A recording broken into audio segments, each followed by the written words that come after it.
outside, still out there, door, quarter, clear. Block this, bitch. Go get another one.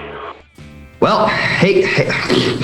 That's a great start. It's a great start. No, that is a perfect start for this show. I'm like, Awesome. so this is where I say, you're listening to the Glass Case of Emotion, and oh, hey, in case you didn't know, this isn't Ryan Blaney. This is Tyler Reddick. The Star Trek guy is filling in for the Star Wars guy. Yay. We'll see how it goes. Hey, Something like that, right? So do you have like the pointy ears underneath the Spock ears on underneath the headphones? I dropped the ball. Honestly, that's a great idea. If I would have thought about it this morning, they'd be on there. But if the AirPods would have worked, you could have seen the pointy ears. That could have been an option. But they would have had to come off, put these bad boys on anyway. So it would have been all for nothing. Yeah. Well, you could always get like headphones that actually look like Spock ears, and then that way you can like kill two birds. Yeah, I don't know if they come off the back a little bit or something. Yeah, that'd be pretty cool. If they don't make them, then they need to. I think I got Spock ears a couple years ago for Halloween, and I hate to say it, I'm really pale. They didn't match my skin tone at all. I wouldn't have worked, so I just didn't include it in the outfit. So, well, we could always just say, live long and prosper. Live long and prosper. In the case of Texas, it was live long and... May the force be with you. Yes. Right? That's a good way to rile people up. Yeah. Oh, man. I was going to say, in Texas, it seemed like it was live long and perspire. It's making a bad transition it was hot. Yeah, man. We kind of knew it was going to be hot going to Texas, but I don't know. I really thought it wasn't going to be that bad, but it was pretty hot. I mean, the red flag coming when it did kind of, you got a little heat soaked in the car sitting there. But yeah, Texas is always hot, but it caught me off guard a little bit. And I think it caught a couple people off guard too. But what do you expect when you're racing at Texas in the summer? We haven't done that. I don't know last time they actually have done that. I'm not a very good historian, but it's always hot in the summer. And when we go to places like Texas and Florida and all that, I mean, it's going to be really hot. So, you just got to try and hydrate and stay off the beer, stay off whatever you might be a fan of drinking it in the evenings when the days are done, because you got to stay hydrated. I think. How bad does your fire suit smell when it's like really hot at the end of the race? I don't know. I don't ever notice it, but when I work out or do anything like that, Alexa, my girlfriend, baby mama, she's always very quick to call me out on how bad I stink when I sweat. I don't know. I just don't notice it. I guess you live in it, you're used to it, right? It's like if you have a cat in a litter box that smells really bad, or a dog that just stinks, you're not used to that smell. You get used to it. You get nose blind. So yeah, I didn't notice it, but I'm sure I didn't smell that great. The roses were definitely weren't flowing for sure. When it's your own brand, I feel like you're a little bit more, like you said, nose blind.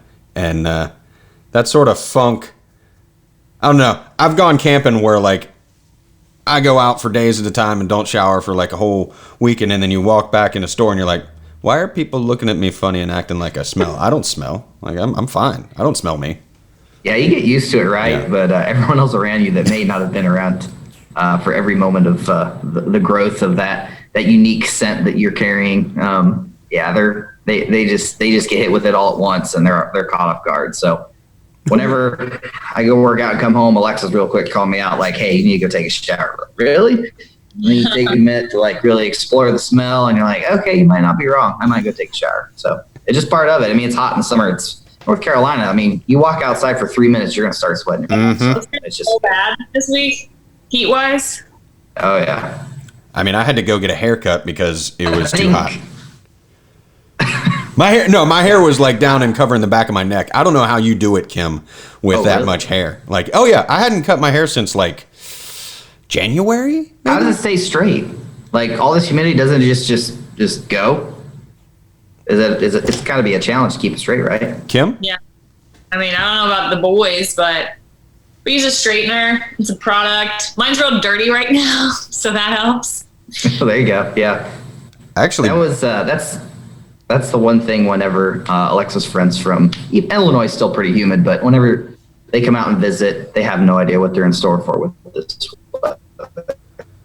It's just hot. Your hair just goes after a rainstorm or whatever. Yeah, it's just humid. I've gotten used to it by now, but people that aren't from here aren't used to it for sure. Nah, you definitely just got to like go out there and embrace the suck, because it is not absolutely fun. I did break down before I got the haircut and actually bought a hairdryer because I was getting tired of having like wet hair. Like it's one of those things. Like that's a luxury that I hadn't really known. Like the joy of a hairdryer. Oh, it's incredible. In more of my adventurous days when I was dirt racing and I had the long flowing hair, some might know it, some might not, but I had hair down past my shoulders. It was long flowing red hair. Oh yeah, it was out of control. I never brushed it. Yeah, I never brushed it, never dried it, never did anything to it. And I don't know. I ain't shy about it, but like, hey, the girls will be like, what'd you put in your hair? Like, why is this so nice? Literally nothing. Yeah. Like I use just like the typical stuff teenagers use, like Axe and Old Spice and stuff like that. Like I didn't use anything really nice in my hair. This smells the girls like love the long hair. I don't know. I never let anyone braid it though, but yeah, I had long hair. This smells like Axe body spray. Yeah, like a can and a half.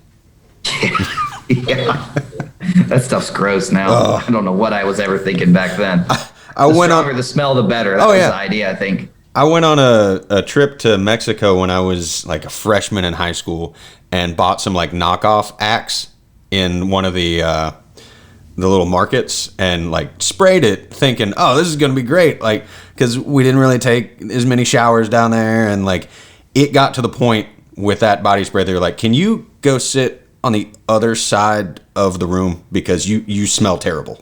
Like the problem I always had with cologne and stuff like that is I always some overkill with everything, and I spray it, can't smell it. Nope, can't smell it. And like wherever I'm putting it, apparently you're not supposed to put it under your armpits. When I was a kid, I put it under my armpits. That's not where you're supposed to put it. You're supposed to put it here, and all that stuff. I didn't know any of this stuff. I was really messed up. I mean, I raised dirt.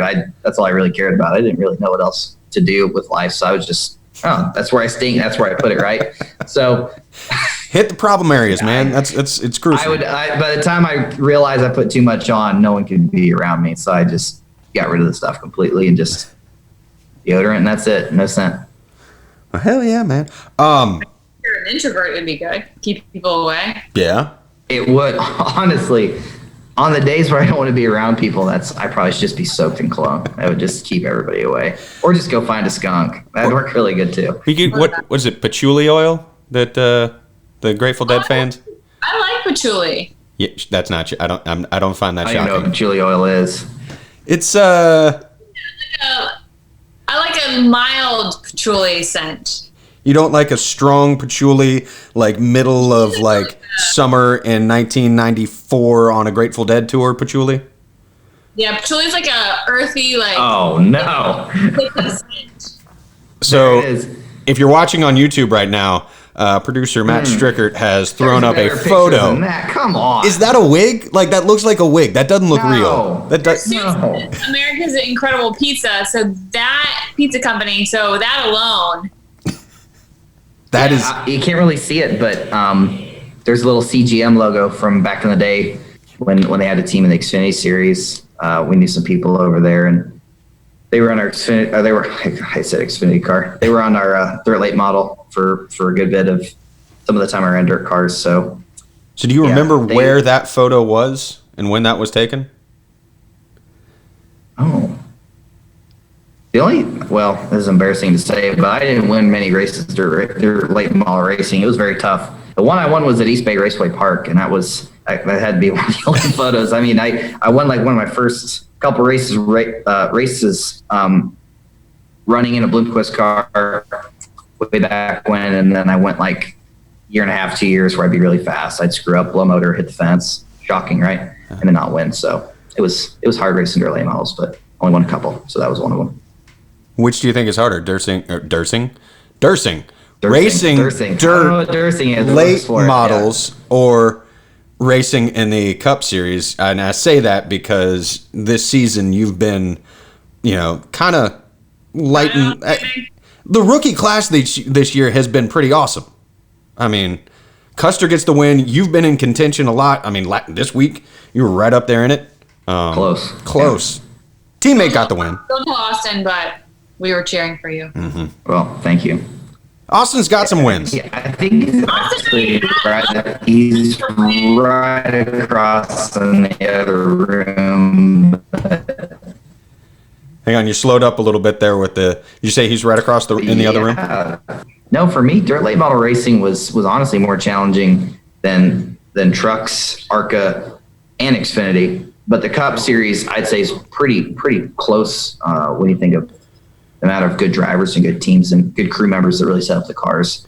The dirt late models were just so tough. I mean, you go to some races and the guys you're racing against have a notebook that goes further back than your birth date. You know, like Scott Bloomquist was really smart. He's raced a long time. Billy Moore Jr., Jimmy Mars, some of those guys back then when I was racing against, they just were so knowledgeable. They still are. They don't lose that knowledge. And, they made it really hard to really run good at times. But, NASCAR is just a whole different animal than their racing. But there's a lot of good drivers that do both, for sure.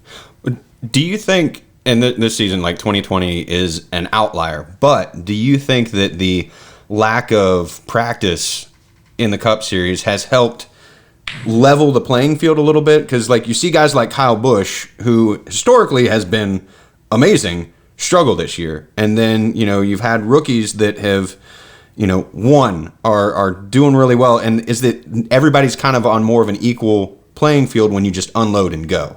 You don't have time to fine tune as much in the garage during practice. Well, for some like us, I feel like we fine tune during practice. For some like Kyle, can't speak for him, I'm not him, but it seems like they really work hard to find the comfort that he's wanting out of the car to go out there and make the speed in it. And this year, without the practice being there for a lot of our races, especially no practice at all since we've been back racing after our break because of COVID-19. I mean, yeah, some it's really hurt, some it's helped. I think from where I'm standing, I think it's safe to say for our team, our strengths are just are come from more of the sitting at the shop, going through what we want to do, then simming it and coming up with a good starting point.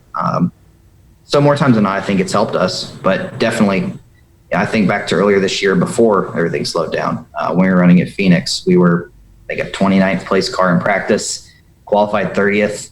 And then the guys worked really hard. All the men and women worked really hard overnight to make our car better.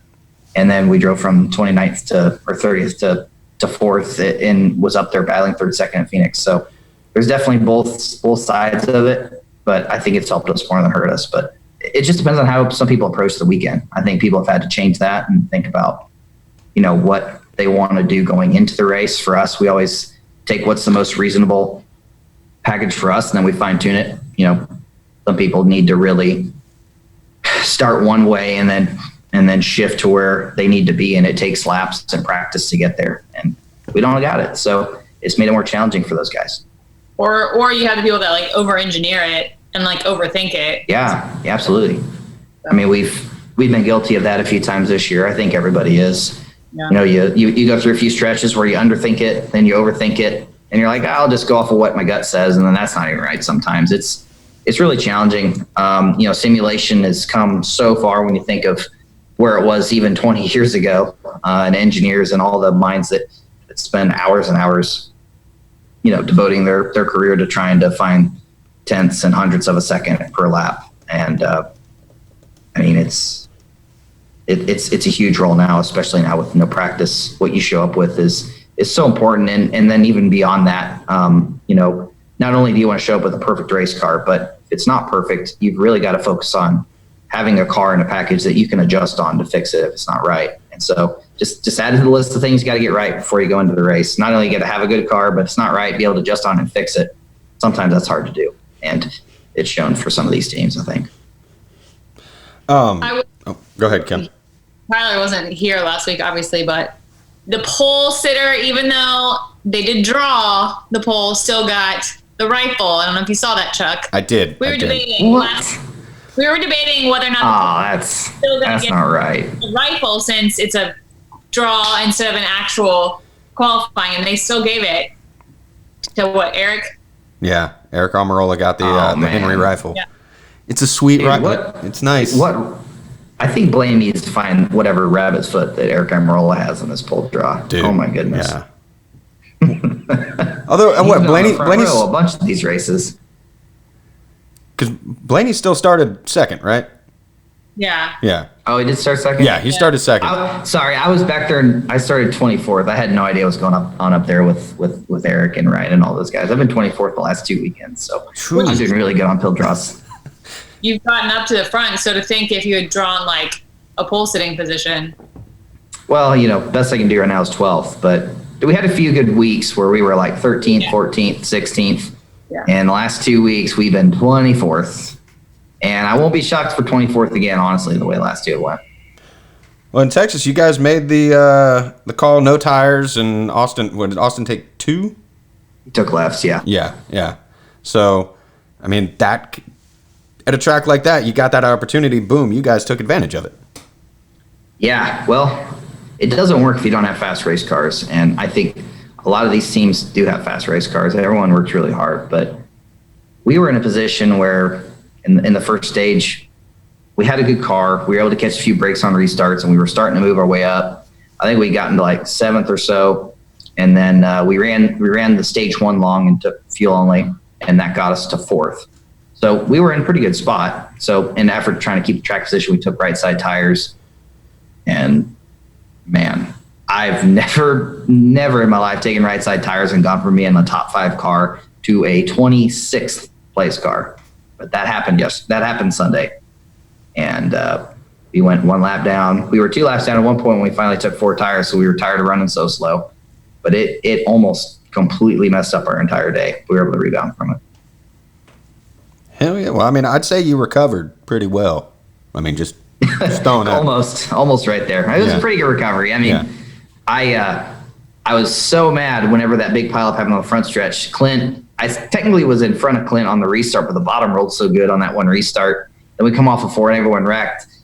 And I was like, we're probably going to get the lucky dog, I thought. And then I realized Clint and a few others gotten ahead of us. They got in a wreck, but Clint decided to stay out and take that wave around so they could, or the lucky dogs, so they could work on their car. Fortunately, we got a caution right after, and we were able to get one ourselves. But we had some pretty unfortunate things happen. But at the end of the day, we still had some things go our way to get back up there. And when you think about, the last 2 races before that, we've been all over the place throughout the race. We've been running really good, really bad. Somehow get top 10s out of the 2 before Texas. But Texas went really well, obviously. Hell yeah. Good in Texas. We'll take it. I will. We talked about Kyle Busch a little bit earlier, but his comments after the race were like, how'd you get up there, Kyle? KFB. Which I'm going by KFC. What? Dang. You're thinking KFC when he said KFB?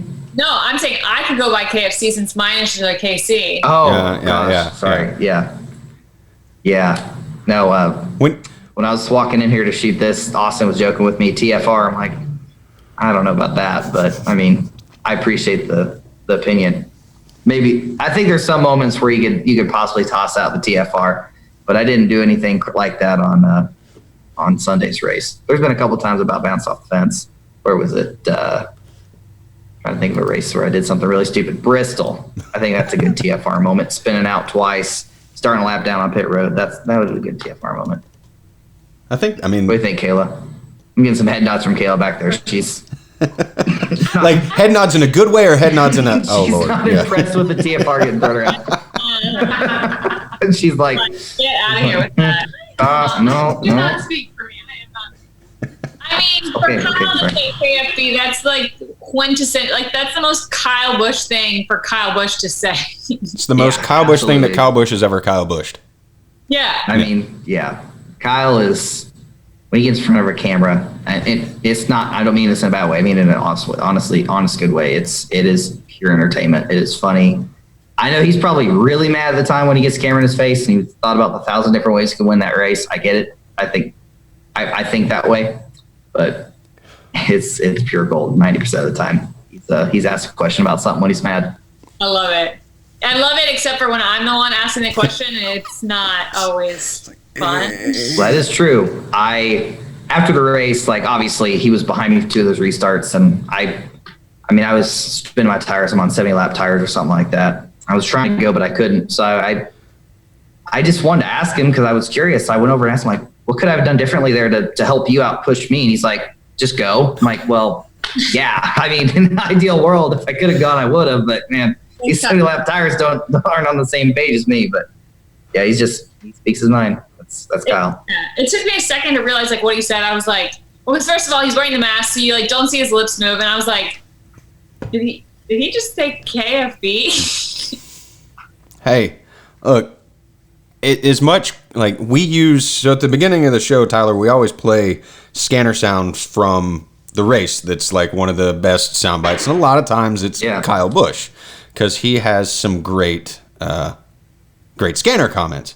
And like it sometimes it probably feels like we're picking on him because he says this stuff, but at the same time, like yes, he's cussing up a storm and saying all this stuff, but he backs it up on the track, and it's like he has been one of those drivers that in the past 10 years, it has been amazing to watch him race and compete. And you don't really, when you're in it, you don't really take that stuff and appreciate it the way you should. Like with Jimmy Johnson, it's like when that's going on, you're like, oh man, I wish this guy wouldn't win all the time. And then when he's not, it's like, oh man, we had this really awesome thing. So while yes, we may pick on Kyle Busch for his comments, the dude can flat out race, and it's amazing to watch. The good word for it is he is absolutely polarizing. You either love him or you hate him. You don't have people in the middle, and that's always going to create good entertainment. Fantastic. Entertainment. And that's what we've got coming up Thursday. More entertainment in Kansas. I'm just finding ways to transition things. Yeah, I'm trying to weave in. I'm really bad at transitions. So a lot of times I'll just say, and now here's this topic. Here's a transition. Is the casino going to be open? Yeah. At the racetrack? That's what I want to know. I think a lot of people are curious. Well, you know, they're getting ready to break ground on a casino here outside of Charlotte, the Catawba Truck. Oh, no. Yeah. That's right, yeah. Yeah. The Cherokee are not too happy that they're opening a casino that close to Harrah's. So. Yeah. Casino, whatever. All good. I'm not a gambler. I'm not a... No. I'd rather just drink. I hate losing money. If I'm going to lose money, I want... That's gambling. I know where the money's going when I'm drinking. Well, you're gambling on the outcome. How? Am I got some long run pace in me tonight, or am I just short run? I have trained my entire life for this. And crash out early. Am I going to make it to the end, or what? I don't know. I'm an endurance drinker. I've trained for this. That is my sport. The game of drinking. Endurance drinking beer. You can't endurance drink everything. I don't know about that. I can endurance drink some vodka. Oh, okay. You can go back and forth, though. I feel like that's a horrible plan for... You can't dual fuel it. You got to pick one or the other. You got to stick to it. Yeah, you have to you have to stay with one drink. If you mix them up, it's going to be that's a recipe for a bad time. Or a really good time for somebody that's watching it take place. Right. Like there was one time during a football game at Strickert's house, actually, that I drank an entire fifth of vodka, and good for you. Did not they couldn't tell that I was intoxicated, and the next day I didn't have a hangover, and then I realized I should probably slow down on the drinking. Well, if you just drink it straight, you cut out all the sugar. That's a lot of the hangover right there. Yeah. So it's smart drinking. Yeah. It's pure 100%. I mean, it's octane. It's like you can get more pure than that, but yeah, that's a nice thing. I think the sugar is what gets a lot of people, and they don't realize it when they have those fruity tooty drinks. All the different things in them. The straighter I drink the alcohol, the less hangover I have. So. Oh yeah, absolutely. So sometimes it's funny. Some of my better bike rides are after I have maybe 2 or 3 too many glasses of bourbon on ice. It doesn't ever make sense, but I think it's because the pressure's on. I have to outdo my friends that know that I was joking. I may not ride too good on the bike today, but pressure's on. You feel like you got to rise to perform and put out your best performance. What type of bike do you have? What type? Yeah. Ooh, I don't know. I actually bought it used from Chad Kendrick. He was crew chief at BKR. He's at Tyler Young's now. It was his ex-wife's bike. He was just trying to get rid of it. So it's a woman's bike. It's pink. It's got some different colors, but I got it for So is fine. Next to nothing. I got it for like $700. It's a Fuji. Oh. I don't know. I got it for really cheap. It works. I can pedal. I can go up hills. I can go down hills fast. I can draft. I can put bottles in it. It serves the purpose of a bike. And the chain, stays lubed up, whatever. It's good to go. So I got a steal on that deal for sure. What's the longest ride you've done? I think right around 60 miles. It was a couple years ago. I don't really go on those extreme long distance mile, high mile rides anymore. Probably the most I'll do now, if I have time for it, I'll go ride with Alan Hart. He's the engineer on Justin Allgaier's car in the Xfinity Series. Him and Kristen Bauer will join us sometimes, his girlfriend, and we'll ride. Sometimes we'll go as far as 35, 40 miles from time to time. It just depends. Normally 20, 25, 30 is kind of the normal I shoot for. It's a good chunk. That's a good distance. Yeah. Kim, have you done your how far have you made it? Kim got a new bike, so I did get a new bike. She's been testing things out. I don't usually clock it, but I It's would just a joyride. measure it. I would guess like 15, maybe. Although I only got it like a month ago. Yeah. It's been so hot, so going It is really hot. Isn't really enjoyable. I like to suffer in Yeah, the last I had to guess 15 to 20. ride I went on was terrible. Yeah? Super speedy. Yeah, it was. We took off and we got about 7-8 miles in, and then it just the sky was opened up and we got soaking wet. It was horrible.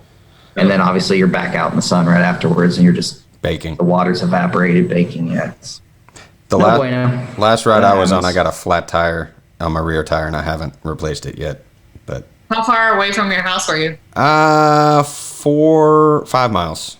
So You have a repair kit? no, I didn't have. I thought I had a patch kit with me, and I did not. So I had to That's the worst. call for help, and I haven't repaired it yet. So it's still sitting there. But I got a one of those indoor bikes, and I have an app that I can now ride stuff on. So I've been doing that. Yeah. With the heat, Yeah, I got it's a lot better. Yeah, I got a Wahoo kicker, and it works pretty good. You just throw the bike on there, Yeah. you tie it down, and run a little tension into the tire, and you can pedal rain or shine for as long as you want on Zwift or one of those other apps there. I was on Zwift the other day, and I got passed by somebody, and I looked down at the name, and it said Jay Nemechek, and I was like, Oh yeah, he's really fast. there's probably not a lot of people with his name. So, and I clicked on it, and it said John Nemechek, 24, North Carolina. I was like, okay, Oh yeah, it's John Hunter. Okay, cool. yeah. Him on a bike is. I've never asked to ride with him because I know I'd never even keep up. I could probably ride behind him off his draft for maybe 10, 15 miles. And after that, I'm no use to him. He'll just ride off into the sunset. He's at another level. Yeah. For sure. Yeah, the other thing that we do on this show, since this is your first time on, is we talk a lot about random weird stories. And as you've seen, this conversation just kind of takes its own. It gets really random and weird. So Yeah. I don't know. This might be perfect for me. Well, we've also got news stories that kind of pop up, and one of them that I saw pop up yesterday, and I think I sent it to you, Kim, was the guy that unearthed the witch bottle. Oh, the witch bottle. Did you see that one? Which bottle? It was a witch bottle. So basically, there was a relic hunter that was just outside of New Orleans, and he believes he found what is known as a witch bottle that it contained, what was it? Human hair, teeth. Hair, teeth. There was a beetle in there, and maybe some urine. He wasn't sure, but it had probably been in there since the 1850s or so. What? Yeah. Mid 1800s. Yeah. Yep. So he was catching a lot of flack because he took it from the place, and somebody had buried it probably to cast a spell or a protection thing over the house. It was an old home site. So everybody was like, you shouldn't take that. You should put it back. You could bring bad vibes on you. Bad voodoo. You're in New Orleans. I wouldn't mess with any of that stuff around New Orleans. Ever seen that movie? Granted, it's fiction, but if Kate Hudson's in it and some other people, don't mess with voodoo.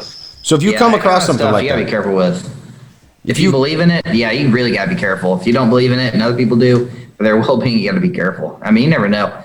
it could rain tomorrow and someone might think it's bad luck and they're going to freak out and run off. I don't know. It's that is a pretty odd thing to find in the ground. Well, I've got some other things down there too. Oh yeah. Well, I've got buddies that are relic hunters that will go out to old home sites and use a metal detector, and you find all kinds of stuff. Like a lot of it's just garbage. What is actually considered a relic? It depends on who, like, you know, beauty is in the eye of the beholder. Very true. You know, sometimes you could find like a broken glass bottle, and that could lead. Well, like if you're looking at the archaeology of it, then this bottle was used, and you could date that to this time and know things about the family that lived there based on the. There's a lot that you can. I think if you're a really good storyteller, you can sell a lot of relics and make lots of money off of it. Oh, there's a lot of fakes on the internet. Like, oh yeah, people will buy like a new button and then age it, and then sell it on eBay. Like, this is a genuine Revolutionary War button worn on George Washington's coat. You have a good name to have a relic company. It could be Reddick's Relics. It isn't a bad name. I'm not gonna lie. My name's not good. My name doesn't sound good with many things, but that's not a bad one right there. Just go out. Maybe me and Chuck could you know, fake age some brand new buttons and really fool some people and make some money off of it on the side.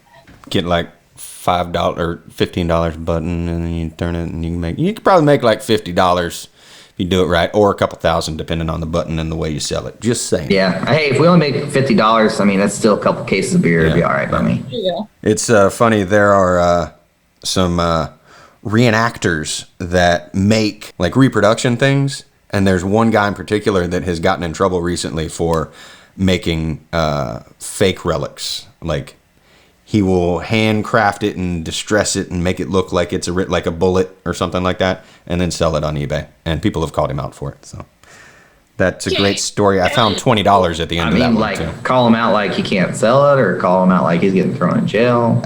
He can't sell it. Level like, call out. Get a bad rating. Yeah. I don't know if it's don't sell it on eBay. Is it illegal to do that though? I don't think it's illegal. It's immoral. It's just bad business I mean, practice. just don't say it's authentic. I don't know. I mean, there's a way to get around everything. Some of these crew chiefs probably figured it out. They know how to manipulate some of the rule book, some of the rules, some of the things, right?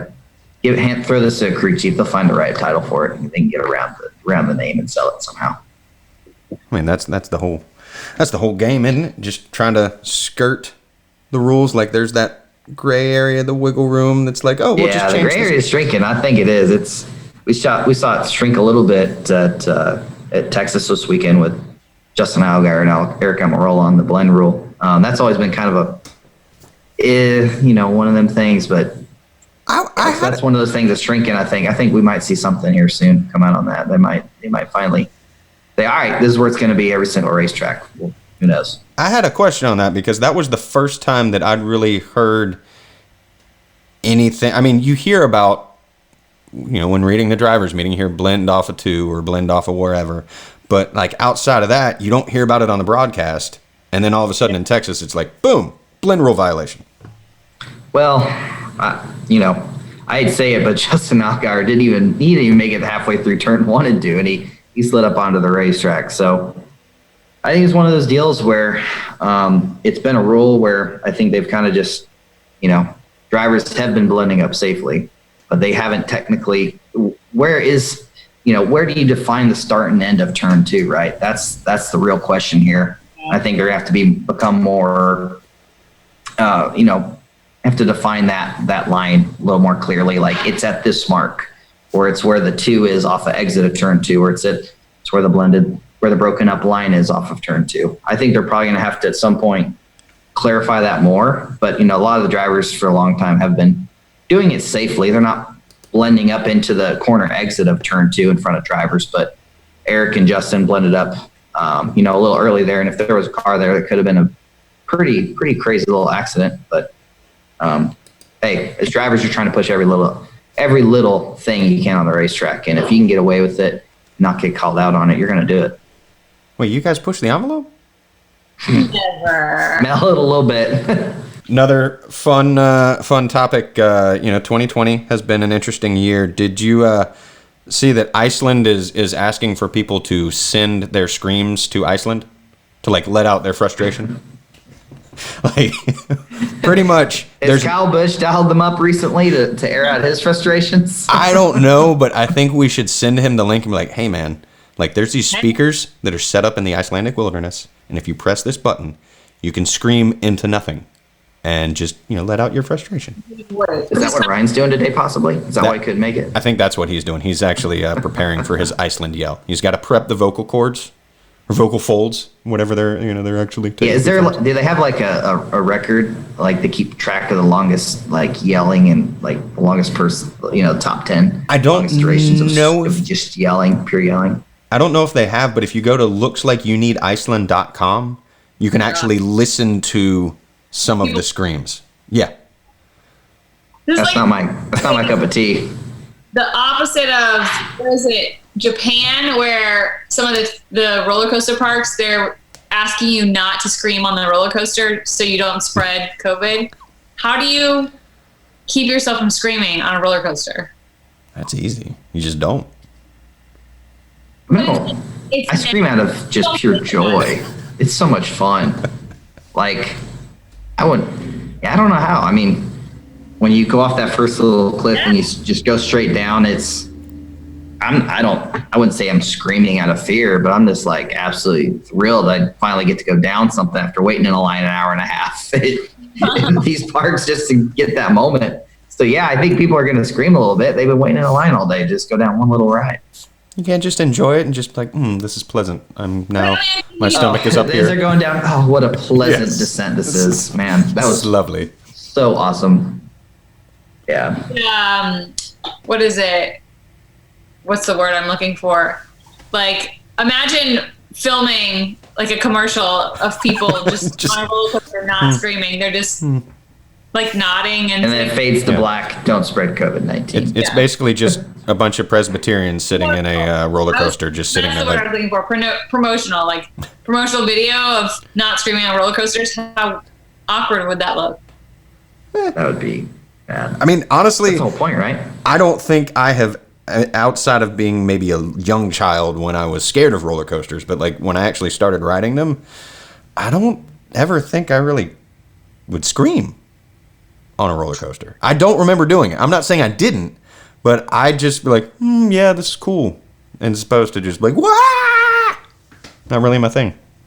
I pretend that like when I'm going like, on a roller coaster, pretend like a country concert or a music festival, just like screaming and cheering like I'm at a venue just out of excitement, like cheering on. Wouldn't say it's like screaming, but I'm trying to be as loud as possible just because. I mean, why not? See, I internalize you want the people that are debating getting in line, like, I'm scared to go, I don't want to do it, to think twice about it. Start screaming random things like, do not get on this ride. It is terrifying. Less people have to wait on. That's one thing I don't miss is waiting in lines for roller coasters. Yeah. Like for sure. I'm good. I don't think I've ridden a roller coaster since like 2004 anyway, so. Jeez. Really? Yeah, it's been a minute. I worked at Carowinds. Smart. I worked for Carowinds for a summer, and got your fill? Yeah. It was enough that I was like, I'm good on amusement parks. You guys go have fun. Imagine trying to go right now. Like, I don't know how you'd even do it. It's so hot. All the people that are going to Disney World right now, like that would not. I'm good. Aside from COVID things, aside from crowds and COVID, it's fun. Did you see that where at Disney they've now enacted a policy where if you're eating and drinking, you have to stay still? Because I guess people were like, I guess I'm just gonna eat and drink more then. If that's the case, if I gotta stand still while I'm doing it, I'll take two while I'm here. Because you have to wear a mask at Disney, but I guess if you're actively eating or drinking, like you don't have to wear the mask. So people were just like walking around not wearing masks. Yeah. They were drinking. Found in the gray area. They were found in the gray area. Man. So can you like get your drink and then keep your mask on and then walk like halfway to the next country? Then stop. And drink your drink and then get in line. I wonder What if you had a wonder what the straw? gray is on that. What if you had like a twisty straw that went up like through the? Went up through the mask. You know, I when I'm walking back, I'll try and do that after the race with like my drink bottles. If I have one extra, they refill one back up for me. I'll try and get the straw in there and drink out of it. It's dang near impossible. It doesn't work. Might as well just wait. Yeah. I would It's bring hard. a straw with me every week, just in the event that I won in victory lane. Put the straw in the beer and sip the beer. through the straw. I you know what Ryan did at where was it? It was a night race somewhere, wasn't it? Yeah, where you like take a drink. It was Charlotte, wasn't Yeah, I think I'm gonna do it on purpose. Yeah. That was hilarious. I'm just gonna take the 2 beers. You know, like I guess I can't really do it. Well, Cole Custer does. He's got Stone Cold Steve Austin down pat, but you know, I think it'd be hilarious just dumping beer all over your mask just right in victory lane. I'm Cole a big fan didn't- of that. No, Cole didn't get to do that though at Kentucky, which kind of sucks for him. That there were no beers, but I mean, he did get his beers. They did show up. He got a lot more than just the 2. Yeah. But I was a little upset that we didn't get to see the Stone Cold move. Would have been probably very refreshing. Wasn't it Kentucky where he almost ate it when he was doing that the year before when he won the Xfinity race? Oh, yeah. Yes. Yeah, I think it was. Yeah. I mean, Yeah, it's a trick. man. Like you can't. Like that's a tricky thing to do. Like you're on top of a car and then yeah. Oh yeah, no, it's challenging. I mean, after you've been sitting there in basically a hot sauna, a steam room, whatever it is, depending on the climate we're in, you get out and decide to. I've made the mistake a few times. I'm just gonna be honest. I think back to Talladega. Think back to Charlotte, the Charlotte Xfinity race I won. I didn't realize how hot I was, but I got out of the car and I got twisted tea everywhere and I'm pounded. I'm like crazy. And the next thing I know, I have like 3 or 4 tall boys in me. And all of a sudden, all that sugar, as we were kind of talking about, gets really messed up. It just hit me on the head. I thought I was just going to go on my head, just out. All that sugar, all that alcohol, no water in my system. I was in bad shape. I looked like a dead body standing. It was bad. Never do that again. I've often Oh my God. kind of wondered, like, when you're sitting in a car for that long, and has anyone's leg ever gone asleep? And so, like, when they get out of the car, they're like, boom, oh no, pins and needles, can't quite walk right. Actually, not necessarily a funny story. It was kind of scary. I pinched a nerve in my leg way back when truck racing, my part-time year at BKR at Dover. I was a dirt guy. Never thought I needed a knee knocker. Never had them in a dirt car. Never been exposed to the G's that the trucks, Xfinity, and Cup cars have at Dover. You're going through the corners fast, and my leg was flying all the way over and hitting my right leg because I didn't think I needed a knee knocker. Well, the sub straps that you have in these seats nowadays, when my leg was coming all the way over, it was cutting off all the circulation, blood flow all the way down my left leg, and after 25, 30 laps, I couldn't even tell where my leg was, couldn't feel it. And I would be having to use my gas foot to get my leg like out of the way, kick it off the gas pedal, off the brake pedal to try and do pit stops. It was really bad. It messed me up. But I had a knee knocker in the car the next week. I learned my lesson. It was not a good deal. That's bad when that happens. Yeah, it's adapting though. You gotta adapt, and look at where you are now. You learn from it, and you're. I guess a little bit. Hey, I was motivated after that race. I could run really good for like 25 laps. And everyone's like, "You're falling out of the seat."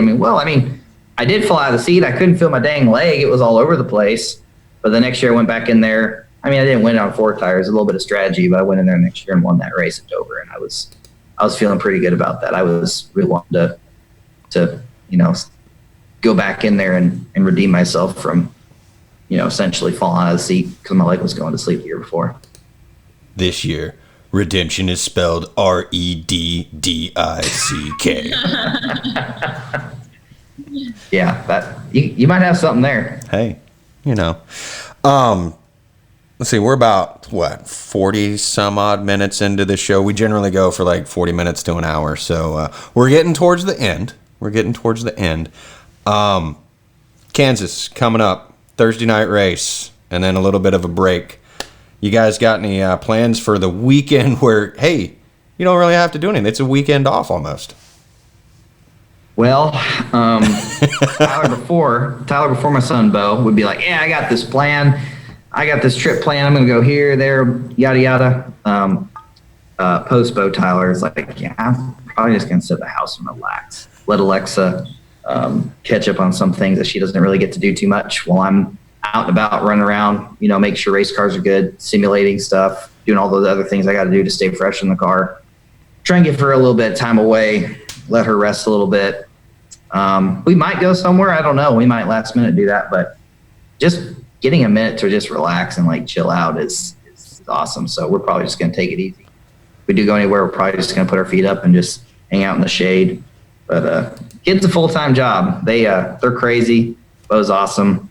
We got him a little crawler, and he just tears the house up. He's having a blast. So he's starting to look like either of you more than the other. He looks just like me. I can't deny it. There's no way I can deny that kid. He's my twin. Between the hair color, the facial features, Alexa's, she's Dominican, so I can't baby for 9 months. Why does it not look anything like? Oh, she was so, she was like, this baby's gonna come out looking just like me, all this stuff, and he popped out and he's my twin. She was so mad about that. So she's trying to, I think, wouldn't surprise me if she tries to lobby for a second go around and maybe get one that comes out looking more like her, but he's literally just like me. He's got really long fingers and really long toes. He's got some of Alexa's, features. He's huge. I mean, he's not like thick huge, but he's like big for a 6-month-old baby. Our friend was coming and picking up some of our used stuff that he doesn't fit in because he's grown so fast, and her baby's 5 months old, and her baby looks like Bo at 4 months, 3 months. It's crazy how quick he's growing. So he's having a blast. If I have a crappy day, I come home, he's laughing and smiling as soon as I walk in the door. I mean, you can't get better than that. So he's been a lot of fun. It's funny. My niece and nephew today on Tuesday when we're taping this is my niece's 4th birthday. And it's crazy how 1 minute she will look just like my sister, and then like she changes her face and does like she'll make a face and she looks just like my brother-in-law. And it's funny how genes work and how kids can. Yeah, some kids are like that though, where they literally like one angle looks like the dad, one looks like the mom. It's like, what? It's like, this is not the same kid. How is this the same kid? This is freaky. I'm freaking out right now. Yeah. Yeah, I joke with Alexa. He looks like me right now, but he acts a lot like her. I joke with her a lot about that. He's wide open, but he's a lot of fun. I love the fact that about a week and a half ago, he decided he's sleeping through the night all the way. Doesn't wake up once. So I get about, we put him down at about around 7:15, 7:30, and from 7:15, 7:30 to 6:50, he's out, and so we can do whatever, get some chores done, not have to worry about, it can't be too loud. You don't want to wake him up, but it's nice getting that whole night's rest back. But 6:50 comes around, the monitor goes off. He's not screaming. He's not upset. He just wakes up and starts talking and just making noises. And you're like, yep. What is this thing called sleeping in that I used to do? It's gone. It's never coming back. You just got to get up with him and start doing stuff. Coffee drinker now? Huh? Are you a coffee drinker now that you have a kid? I was a coffee drinker before. Okay. I don't know how I would have made it without coffee now. I love coffee. I don't like creamer. I don't put nothing in it. Same here. I have a coffee machine. I blend it grinds the whole beans. I go to, a little weird, I'll go to Lowe's Whole Foods and get the coffee beans that they have there. And I have to have coffee. I have to have at least 2 or 3 cups. You like a French? Like, do you have a drip? Do you have a pour over? Do you have a French press? Called a Jura. I got an old refurbished one. My dad handed down to me. It's a Swiss coffee machine. Okay. They're pretty high end. Okay. I think the one that, like, if you went out and bought a brand new one, I think it's like $3 or $4 grand. But I bought my dad bought an old refurbished one, and we got it for next to nothing. It just runs on its own. It knows how to clean itself. It tells you when to put cleaning tablets in. Tells you when to decalcify the water and all the water spouts. it keeps itself running. I think it's easily 10 years old or so now. It still runs great, like brand new. Nice. It's wonderful.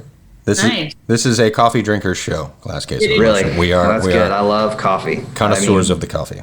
Cold beer and coffee are two of my favorite things. Although I have been drinking just the chock full of nuts ground coffee because it's been quick and easy, and I'm just like, screw My it. dad used to drink when I was growing up. With the mustache, I have to drink like shitty coffee. Like that's just what I have to do. Like I have to be an old man. I'm gonna, talk to you about stocks and bonds and all that stuff. If you like coffee and beer, I have to guess you like stouts and the coffee beers and all that stuff too, right? Or are you not sold? I mean, I like stouts and stuff in the winter, but in the summer, Oh yeah, it's tough. It's tough. Yeah, I'm not. Yeah, you got a good point. The saisons, the good West Coast IPAs. I like a good goza. The sour beers. You ever do Cafe Bustelo, Chuck? It's like cheap. It's in the yellow and black and red can. Super dark. I'll alternate between that Cafe Dumont. It's got chicory in it. That's a good flavor. I like chicory. Usually I'll do like the not expensive, but like the craft roasted. I was doing French press, and now I have a mocha pot, but I just got a Chemex pour over, so I'm foraying into the pour over realm. I've got a Mr. Coffee. What do you think of it? I've never done it. I mean, like it's like science. Like you can get really geeky into it, like weighing the beans, using the burr grinder so like the beans are crushed, not like blade ground. Then like the timing of the water. I will say though, like it makes, how some people talk about coffee the way they talk about wine, like, oh, you can it's like complex and it has nuances. Like pour over, you can actually like taste the nuances of it. Like it makes a good cup of coffee. Well, I'd be about that, but when I need a cup of coffee, I hit the start button on the machine. Yeah. I need it in about a minute and a half because I've squeezed every last second I can out of sleep, and I got to get that coffee. And as soon as it's done pouring, I'm out the door and on to whatever I have to do that morning. So I don't think it'd work out for me. Probably not. Well, speaking of coffee, it's time. I have hit the button on the soundboard, and there is music playing, which the audience can hear, but you can't hear it. So we've got about a minute and a half left. Tyler, thank you for joining us. Any final thoughts for the glass holes out there? Because that's what our fans are. They're glass holes, not assholes. Live long and prosper. That's all I'm going to say. No, thank you so much for having me. It was a pleasure. Glad I could fill in for Ryan. Definitely not Ryan, as you know, but, it's still a lot of fun. Glad I could do it. It's always fun when we have guest hosts on to see what they bring to the show and how they kind of direct the show. And it gives a chance for drivers to kind of show off who they are, not just behind the wheel. Yeah. Weird, basically. Yeah, I know. Well, we're all weird. Kim's really weird. Relative. Everybody's a little weird. Yeah. Weird's good. Weird's good. Everyone's got their little things, right? Yeah. One reminder to all of the glass holes out there, rate and review on iTunes, subscribe, listen, download this from where you find all of your fine podcasts, and like us, please. Please. Like us. We're just looking for acceptance, right, Kim? Always. Yeah. We still got like 15 seconds left, so I'm just trying to fill time. Oh man. Kansas. Racing at night in the Show Me State. Missouri. Big night for NASCAR. Woohoo! And then baseball's back. Yeah. Baseball. Man. And That's